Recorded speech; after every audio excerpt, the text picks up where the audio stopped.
Hi, my name is Mike Donahue. I am the Managing Director here at Amotec. I've been in recruiting and in human resources for more than 20 years.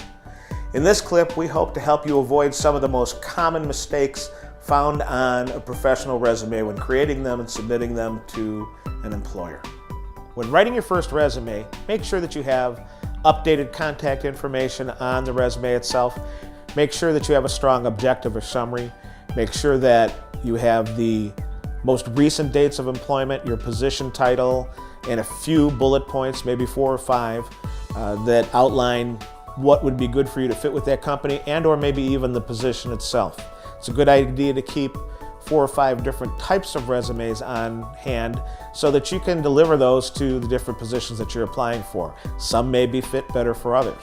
So make sure that you've got them on hand, make sure that they're succinct and that they sell you quickly, because this is the first chance you're going to have for that employer to take a look at you and make a decision as to whether or not they want to spend the time and resources for their company to bring you in and talk with them.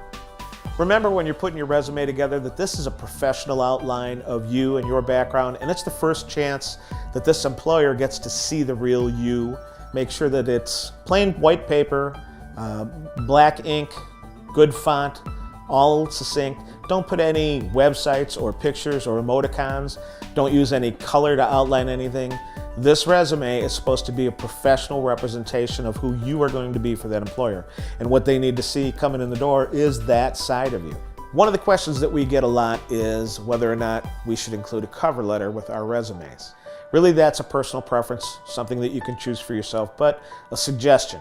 If you're dealing with a recruiter, ask the recruiter whether or not they need to see a cover letter.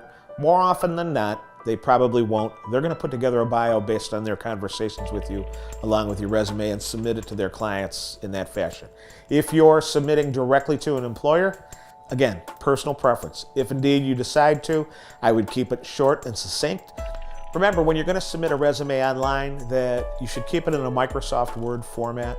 Most companies nowadays have applicant tracking systems that cannot upload a PDF or other formats.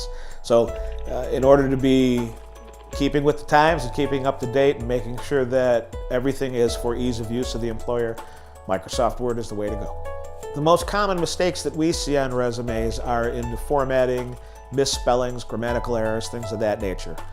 When you're going to submit a resume to a client or to a company, make certain that before you do that, you have really dug into it and checked it for the grammatical errors, for the formatting errors.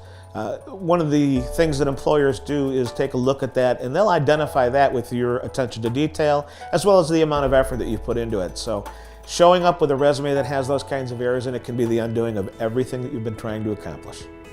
Remember, when you're sending out that first resume, this is your representation. This is you. This is how people will view you. Make sure that you have done all of your homework on the companies. It might be a good idea to go online and check out several different types of formats, looking at the ones that you think are most professional looking to you, that will outline your skill set the best, that will help you to present yourself in the best light. Once you choose one, then you go ahead and write that resume we've been talking about. Again, make sure to follow the formatting and the font and make sure that the grammar is correct. Make sure that everything on it represents you and gives them the best picture of you in a brief format. And then once you feel that way, go ahead and send it out. Trust your gut, you're probably right. I hope that this has helped you. I hope that we've helped you to avoid some of the pitfalls in writing a bad resume. Good luck on your next career.